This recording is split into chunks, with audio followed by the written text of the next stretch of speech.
Hello, and welcome to this week's episode of Man, We're Too Old for This, here on the Nerd Eternal Network. I'm your host, the experience that some call Jason, and with me today is... the token quarter-funded Kickstarter, Tarky. The blurred Dawn of the Veil, the Todd Father. CDL113, the droid you're looking for. And today is part 2 of our little walk down memory lane as we go over the most, in our opinions, memorable scenes from the Marvel Cinematic Universe's golden age. Or in other words, from, Iron Man to Endgame. Last time we stopped at the first Avengers movie, so we're just going to pick up right where we left off, because after Avengers was Iron Man 3. Which, I'll be honest, I remember that the Iron Man movies were real close together. I forgot that they were this close together. Yeah, I mean, it was 2013 was the last Iron Man movie. Yeah. That is that's what, 8 years back at this point? Yeah, 21. Yeah. It's 21, so yeah. That is made $1 billion though. But anyway. Well, yeah, Iron Man 3 was the highest grossing solo MCU movie until Black Panther. Which is sad, because it's really not memorable to me. Yep. Well, then let's start off with Taylor. Taylor, what do you remember or not remember about Iron Man 3? Okay, I'm not going to say the thing that I think would be stealing from Todd. So let me back up. When he's budget Batman. Yeah. When he's escaping with like the one gloved hand and the seed bombs and the chemicals he got from the Lowe's down the corner. Yeah.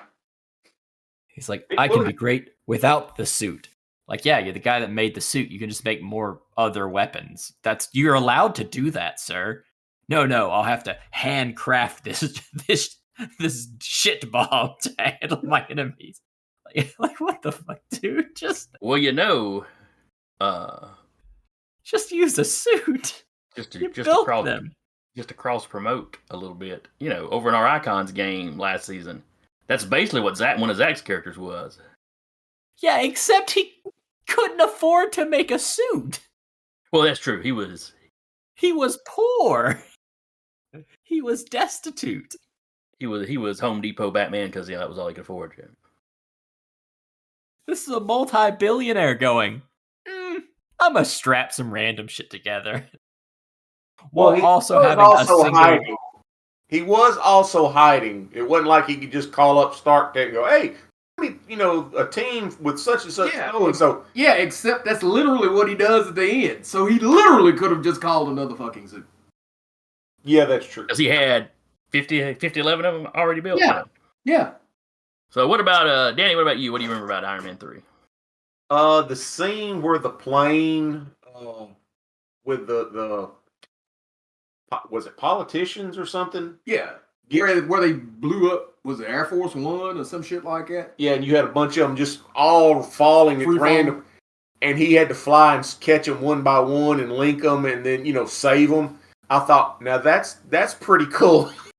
Because, you weren't expecting it.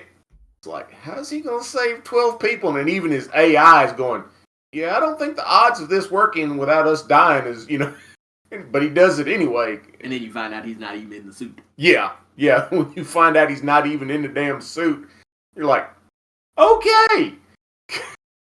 Yeah, that's the scene that stands out for me. What about you, Todd? My favorite thing about that movie was the end of it, because that was the one I walked out cursing. It was the first MCU movie that I refused to buy. To this day, I don't own 3. I don't watch it when it's on TV. But for the sake of the conversation, I will give you the thing that I liked from the trailer before I knew what kind of shit show they were about to pull. And that was Ben Kingsley doing the Mandarin. That line where he goes, some consider me a terrorist, but I consider myself a teacher. I was sitting there going, that's a nice sounding shit. And then you get there and find out it was all a goddamn actor. Yeah, that was my first hint that maybe somebody in Marvel didn't know what the fuck they were doing. Spoiler, jump forward to Shang Chi. He's in it. I know we ain't talking about Shang Chi. Yeah. Well, excuse me? Yeah. This thing was explicitly about before Shang-Chi. I know that Trevor pops up in it, and truthfully, the fact that they didn't fulfill the promise of all hail the king and put a bullet in his ass for every ring of the Mandarin pisses me off. He should be dead. Yeah. They took the Mandarin, they took basically Iron Man's Joker and turned him into a fucking clown. Yeah, I'm good with But the scene that sticks out to me, and really it's two that kind of link together. It's when the helicopter wipes out Tony's house. Yeah. And I remember being upset that Dummy died. And then at the end, when you see him, with all the stuff in the trailer, you see he's dug Dummy out of the water. I was like, oh, good, Dummy's alive. Because I was wanting, and I can't remember if I was already thinking this at this point. This might have been a little earlier, it might have been later. But when you found out later on that, in Age of Ultron, when it became obvious, the trailer stuff that Stark was going to be responsible for Ultron instead of Hank Pym, I really wanted it to be Dummy. That he had, repaired Dummy, and Dummy had, I remember Jason going, I was really snapping after all the abuse. Oh, God. Yeah, that. But it was not to be. You gave me that fire extinguisher. What damn time too many? Fuck all of humanity. I kind of hope Dummy pops up in Ironheart, I'll be honest. So Dummy is my favorite part of Iron Man 3. Take that for what it is. Oh, God. Moving on to Iron Man 3, moving on to another one that wasn't really that good, in my personal opinion. Thor the Dark World. Todd, what was your favorite part of, or most memorable part of Thor? The Dark World, I can at least go, I like the part where Thor ends up fighting Curse. And I like it just because it gives a good representation that they could do super strength, because like Curse is literally picking up damn near mountain-sized boulders and beating the living shit out of Thor with them. He chucks one at him, which is, I thought was kind of neat. Other than that, yeah, that was another one that they screwed up the villain. They were still afraid of the word magic. Yeah, they couldn't let them be gods. They took the Dark Elves, who, truthfully, in the books that was based on, were really cool as shit, and they basically turned them into Romulans. Yeah, that was one. I watched the shit because it was in them days where you were still kind of going, I wonder if an Infinity Stone is gonna pop up, and you had one pop up, so you got that. Yeah, but as far as storyline, it's the one where I realized that Jane Foster got on my damn nerves. Yep. I like Darcy better than Jane. Yeah. Darcy is at least entertaining. Jane just kind of grates on me. So, Danny, what about you? To touch on a little bit of something, what Todd said about Darcy, I liked the actress when she had a little sitcom on CBS. And we're not talking about that. Yeah, I know, but I'm saying because she had that same kind of personality in that she brought into. Well, yeah, she plays the same character everything I've ever seen. And but for me, the thing I liked about the Thor Dark World was Heimdall when the Dark Elves are trying to sneak in, and they're flying their ship, and he heard him. Yeah, but that was it. He couldn't see him. He heard him. Yeah, he sees everything, but his hearing is also the same level of power as his sight. And he's like, I don't see anything here, but I know something's there. And he runs out, he jumps and stabs the ship or something. I'm like, now that is Heimdall. Because she sit there, even the Dark Elves are like, what the hell? Dude, he stabbed the ship with a knife. Cause that wasn't Horfin. That wasn't a sword. He took a side dagger and stabbed the ship. Christ. Yeah. Yeah, that was the scene that sticks out in my mind about the Thor Dark World. What about you, Tyler? It was not good. That's what sticks out in my brain. But as far as like a scene or a moment, the moment where he goes back into the jail after his mother's been killed, spoilers, and he's talking to Loki, and Loki still seems confident, cocky, annoying, and then the illusion fades and he's just sitting there in a busted up room because he's so frustrated with himself. Yeah. Yeah, for me, well, first off, Danny stole mine. Well, excuse me. I was confident I could go last, and I'd be the only one that picked that one. But Heimdall stabbing the ship. Mm-hmm. Now, another scene I liked was when you see the Warriors 3 in the little flying boat chase. Yeah.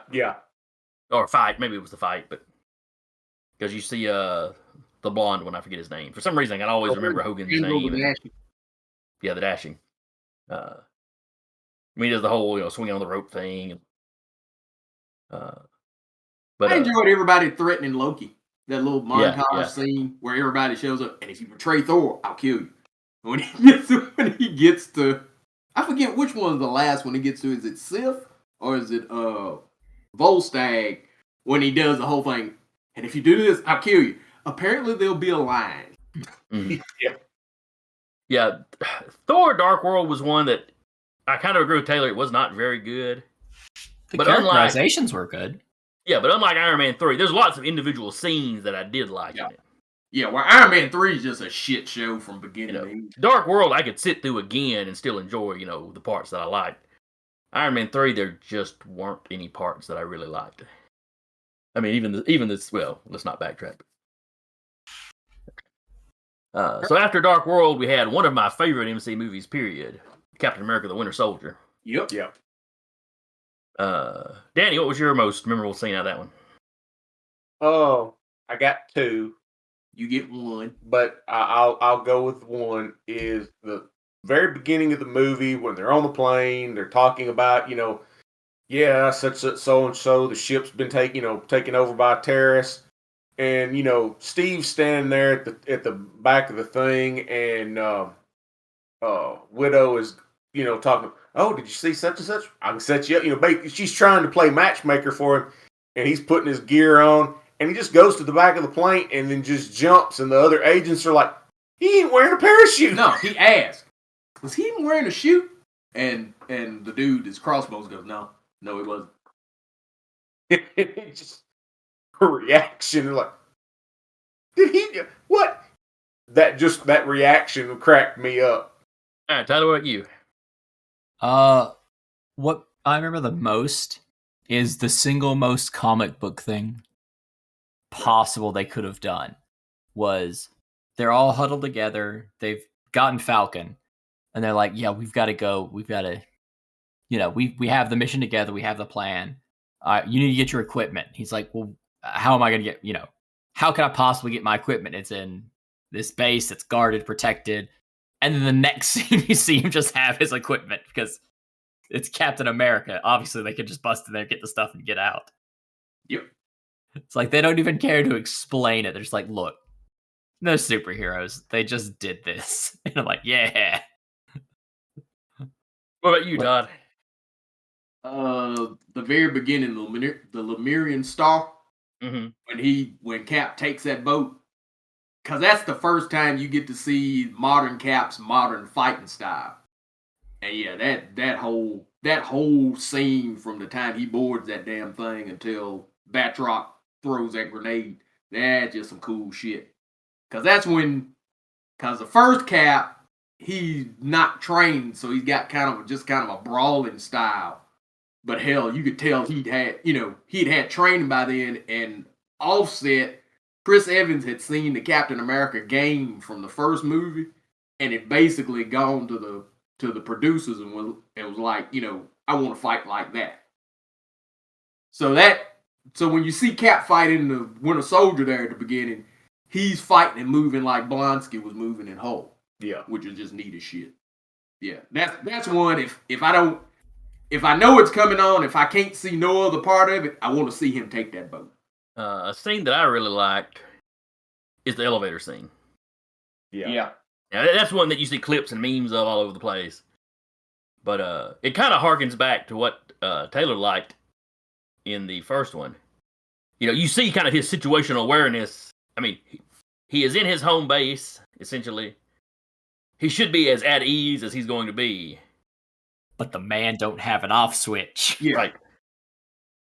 And so you see all that situational awareness, and then you get that, that classic line of it. All right, before we start, does anybody want to get off?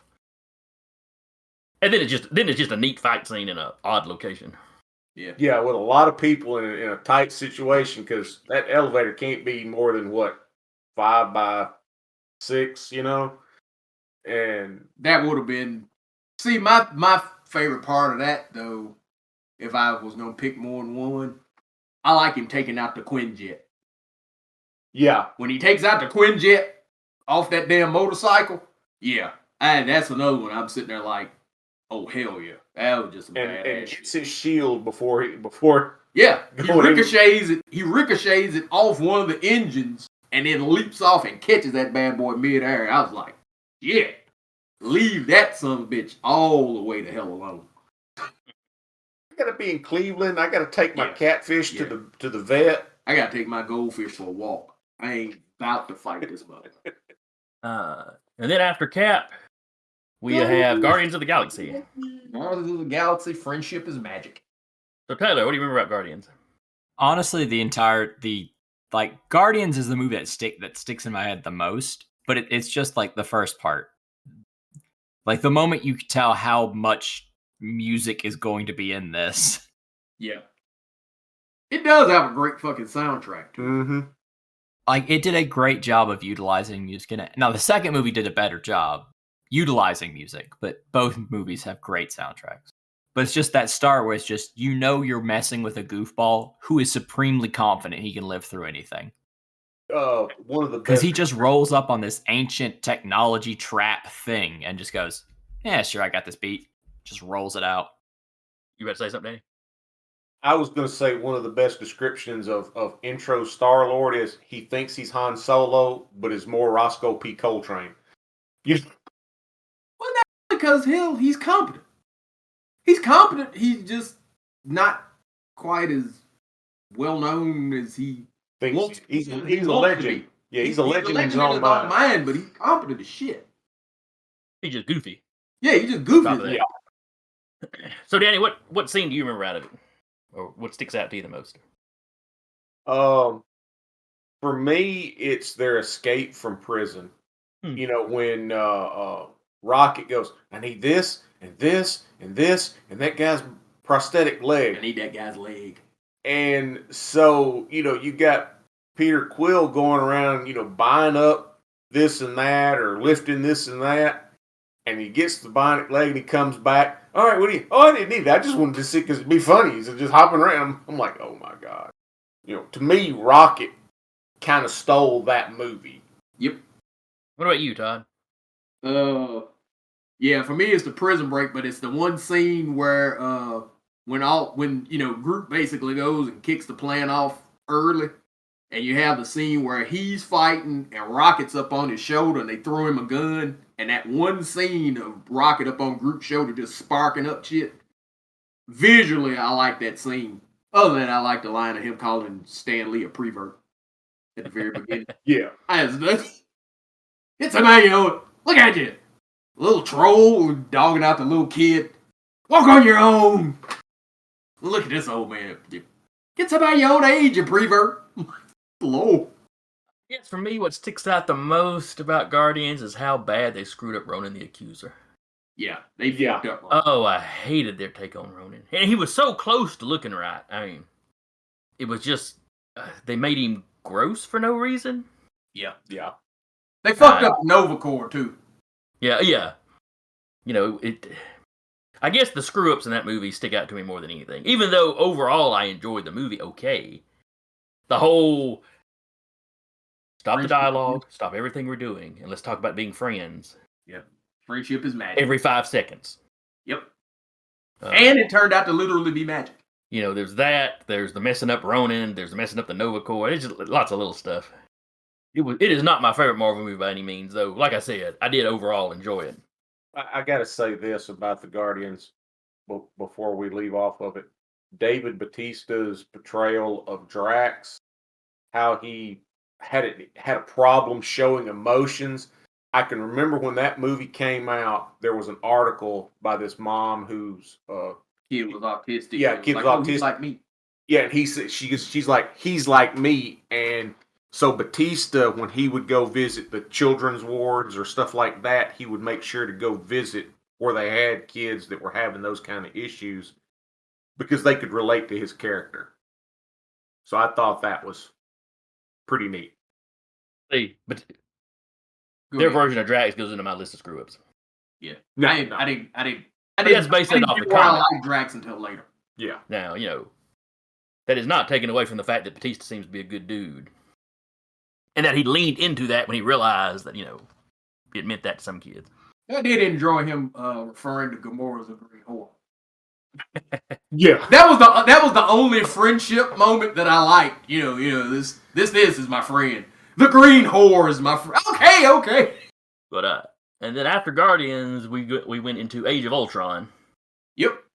And I'm going to start this one off. What sticks out to me most about Age of Ultron This is where I get stolen from. is truthfully the first trailer. Yep. Oh, wait. I'm still in it. I will occasionally still go back and watch that first trailer. I thought it was so well done. Yeah. We got the Pinocchio music and all this going on, and it's just the amount of hype I was feeling after that thing. Yeah. I hated the fact that when he did not deliver that line from the trailer where he goes, "There are no strings on me." That was some cold shit in that trailer. Mm. And they don't do it in the movie. What they do is they actually play the song from Pinocchio. Ultron never delivers that line. Yeah.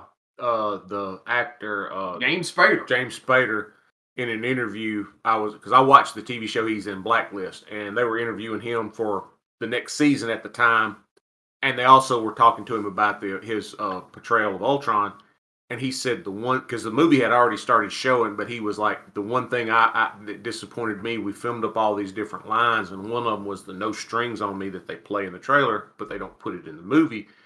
And he said, at the premiere, he said, I went over to such and such, the editing guy, and I'm like, why didn't y'all put that line in there? And he goes, I don't know. They told me to cut it, so I did.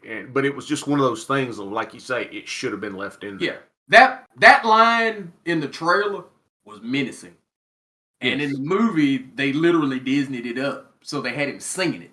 Because when he transfers bodies, he's going, "There are no strings." He's singing it. No, that was a line delivered in the trailer that implied threat. I was your slave and I'm loose. And you kind of, being a nerd, knowing who Ultron is, you're like, oh, shit. Yep, they fucked up, fell back in it. All right, so Tyler, what do you remember most about the movie, since you were afraid I was going to steal it? So I'm a fan of super fast characters. So when they kill the super fast character with a weapon that literally moves slower than they do, it stuck on me with a cold grudge. That was just Joss Whedon wanting to kill somebody. Somebody. Like it's going to give more emotional oomph to the movie or something. It was Marvel letting him waste a resource, is what it was. Yeah, truthfully. And it to this day still bothers me, even though it became a fun plot point in the Scarlet Witch stuff. It still bothers me to this day. Yeah, you and me both. So, Todd, what sticks out to you? I like the fight with the Ultrons in Sokovia. I tend to like that that group of scenes. But my favorite line in it is, after Ultron's killed Quicksilver and he's riding around in the Quinjet and the Hulk jumps up into the Quinjet with him and you hear him go, "Oh, for Christ's sake," and he goes flying out. I giggle my ass off every time. It's a very human reaction from a machine. Yeah, it was a very human reaction from, supposedly an emotionless droid was, and just the discipline. Oh, for Christ's sake. Like, how the fuck did you get in here? All right, Danny, what you got? The intro fight when they're going to fight Baron, my brain's blank. Strucker. And you got them, and they're Cap's on the bike, and he's like language and such. So, and then he jumps and he takes and catches the handlebars of the bike and throws it, as a melee weapon. In the theater, I went, "Oh damn!" And Jennifer punched me in the side. Like, quiet, but I mean, it was one of those things. It was like, "Oh damn!" And I'm like, that was Cap. I can use anything as a weapon. Here you go. Have at it. And my favorite line was when they were fighting in the Sokovia, and Captain America says, can't remember it exactly, but if you get where he's talking about, if you get hurt, keep going. If you get killed, walk off. Yeah, and they show it Quicksilver when they do it. Yeah, it's a foreshadow. Yeah. But I just like that line because it was like, everybody was looking at him. If you get killed, walk it off. What? All right. And after Age of Ultron, we had Ant-Man. Todd, what do you remember about Ant-Man? My favorite scene of Ant-Man is anytime Luis is talking. That's pretty much mine. I'm glad I went first because I was sitting there going, everybody and their mama's gonna go for Luis. Yeah. Every time Luis is talking is when I enjoy that movie. Well, in the first part of this little series, I told you the next time we ran across one that I'm pretty sure we'd have the same something, I'd let you go first. Yeah. I'm a man of my word. Yeah, it's Luis. Every time Luis tells a story, I'm sitting there like, because I was iffy on the movie until that. I'm sitting there going, this motherfucker's crazy as cat shit. Yeah. Yeah. I enjoy his little crew of bandits and ex-cons. Yeah. I like when he reveals that, that he shrinks and he jumps on one of them. You got T.I. running and screaming because it's like he's a bug on him. Yeah. All right, Danny, what about you? I like the fact that when Pym basically, takes him in and is, like, okay, this is what we do, and he's sitting there going to have, was it coffee or something, and with sugar, and the ants are walking the sugar. No, never mind. And then they take it back, and once he puts the suit on, okay, you're going to take some, I'm training, and you got to jump through that keyhole, and he keeps bam, bam, bam into the door during his training montage, and how bad he sucked at it when he goes down into the ant mound and he gets attacked. That just cracked me up because it was, heroes are supposed to be heroic and know what they're doing. This guy, not a clue. Yeah, he had a learning curve. Yeah. But the movie did make me like Ant-Man, which was the movie, which truthfully was the character that I was looking forward to the least. Yeah. What about you, Tyler? The fact that this movie had so many things wrong, but it was so good you didn't care. Yeah. Like, is the Ant-Man character the Ant-Man that is most recognized? Hank Pym? No. He's in the movie, but you're not following Hank Pym's Ant-Man. Do you have a villain who is an exact copy of the hero, which is a thing I hate? Yes. Like, he's a slightly varianted copy of the hero. But I didn't care because I liked the movie so much. Yeah. I remember we came out of Ant-Man and Jason was like, you know what? From here on in, whatever Marvel does, I will give them a chance. Because, I know Ant-Man was one of them I saw twice. And if you told me that beforehand, ain't no way in hell I'd been like, shit, I barely want to see this damn thing once. And for it not to have a stone in it, it was like, shit. Yeah. But, if Jason doesn't steal it, I got to say what Jennifer's favorite scene of the movie was. Yep. Give Jason a chance to steal it. Let's see. Well, Luis was kind of my favorite, but let me see if there's something else that sticks out to me. I like Hank Pym driving the tank out of the building. Yeah. That was Jennifer's favorite scene. The fact that his keychain had a tank on it. That's one we watched at home on the Voodoo, and she's like, "That looks like something you'd have as a keychain." And I just smiled and nodded my head because I had read enough books with Hank Pym carrying, vehicles and weapons that were shrunk down. And I went, I bet that tank's going to embiggen. I'm betting you it's an actual fucking tank. Yeah. And barely in it. I'm like, yep, I was right. And she was like, he can do that? And I'm like, yep. So I started telling her about, the crap. I also enjoyed the fact that they didn't shrink the ant. Yeah. What the hell was it? Was this some kind of dog? What? I like how he's got him in the house, just, and the daughter's feeding him under the table.